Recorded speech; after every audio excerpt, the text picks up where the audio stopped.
중국산 선박이 미국 항만에 들어올 때마다 선박이 내야 할 수수료가 최대 300만 달러를 넘을 수 있다, 이렇게 분석을 하고 있습니다. 반사 이익을 볼 것이라는 기대가 나오고 있습니다. 이 파장이 관세 정책보다 더 클 것이라는 주장도 나왔습니다.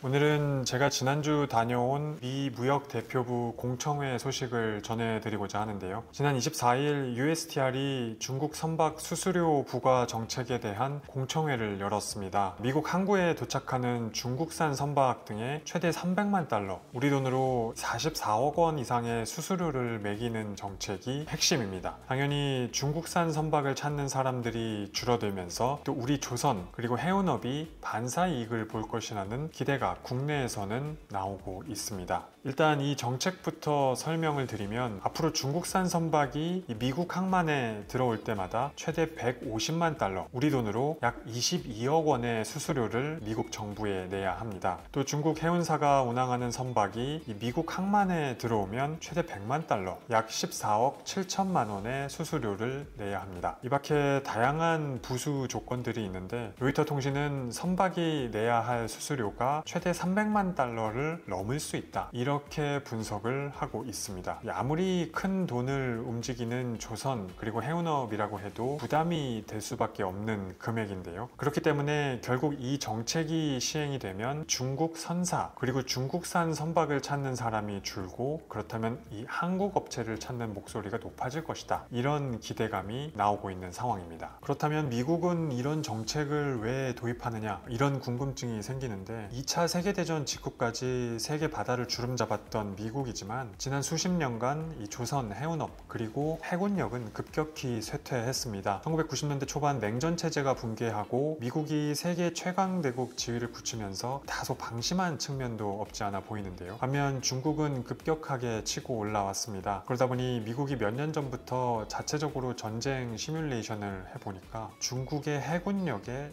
크게 밀리는 것으로 나왔습니다. 바다를 통한 운송시장을 장악한 중국이 유사시 미국으로 향하는 물동량을 끊어버리면 미국이 경제 위기를 맞을 것이다, 이런 우려도 나왔고, 결국 이 같은 불안감을 반영해 내놓은 것이 이번 정책이라고 볼 수 있습니다. USTR은 이 정책을 바로 집행을 하려고 했었던 것 같습니다. 또 도널드 트럼프 미 대통령이 이와 관련한 행정명령에 서명을 할 것이라는 보도도 여럿 나왔는데요. 하지만 물류업계에서는 결국 수수료 부담이 높아지면 소비자에게 비용이 전가될 것이다, 또 멕시코나 캐나다 항구로 선박이 우회하면서 코로나 때와 같은 공급망 대혼란이 올 것이다, 이런 우려들을 쏟아내니까 미 행정부도 일단 브레이크를 걸고 공청회를 열어서 업계 의견을 들어보기로 했습니다. 그래서 24일 열린 공청회도 높은 관심 속에 진행이 됐습니다. 촬영은 금지가 돼 있어서 공청회 현장 영상은 녹화를 할 수 없었는데, 100여 명 이상의 업계 관계자나 취재진이 모여서 본회의장이 꽉 찼고, 그래서 보조회의장에서 이 현장 영상을 생중계하기도 했습니다. 우선 미국 의회 의원들 그리고 조선업이나 철강 쪽 노동조합 측은 이 정책을 강력하게 지지했습니다. 민주당 소속 크리스 델루지오 하원 의원은 이 중국이 인위적인 저가 정책 그리고 막대한 정부 보조금으로 미국의 해양 산업을 의도적으로 약화시켰다, 또 이 정책은 올바른 방향으로 가는 첫 걸음이다, 이렇게 긍정 평가를 했습니다. 이날 민주당 의원 62명은 USTR 대표에게 이 정책을 지지한다는 공개 서한을 보내기도 했습니다. 또 한 제조업 관련 노조 관계자는 공청회장에서 이 정책으로 들어오는 수수료로 기금을 만들어서 미국 조선업 강화에 들어가는 비용을 충당하자, 이런 제안도 했습니다. 하지만 반론도 컸습니다. 전체적으로 보면 이 우려하는 목소리가 더 많았다고 볼 수 있겠는데요. 이들은 결국 물가가 올라 미국 소비자에게 연간 300억 달러, 우리 돈으로 약 44조 원의 비용이 들 것이다, 이렇게 주장을 했습니다. 또 선박들이 멕시코나 캐나다로 갈 것이다, 미국으로 배가 들어가더라도 대형 항구만 이용을 해서 중소형 항만이 사양길을 걷고 지역 경제도 직격탄을 맞을 것이다, 이런 우려들을 쏟아냈습니다. 이 미국 바다를 통해 들어오던 물류가 멕시코 그리고 캐나다로 가서 육로를 이용한다면 결국 공급망에도 혼란이 생길 것이고, 이 파장이